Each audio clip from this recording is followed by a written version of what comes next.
हलवा तयार होणार आहे आणि इथे हलवा तयार केल्यानंतर ही हनुमान कढाई अयोध्येला जाणार आहे आणि पुढच्या आठवड्यामध्ये अयोध्येमध्ये देखील एक नवीन रेकॉर्ड त्या ठिकाणी प्रसाद तयार करण्याचा होणार आहे।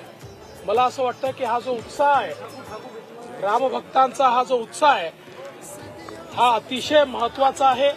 देशभरात हा उत्साह आपल्याला पाहायला मिळतोय आणि आता आम्ही सगळे वाट पाहतो आहोत की कधी रामललांच्या मूर्तीची प्राणप्रतिष्ठा त्या ठिकाणी होईल आणि प्रधानमंत्रीजी पोहोचतील आणि तो कार्यक्रम संपन्न होईल।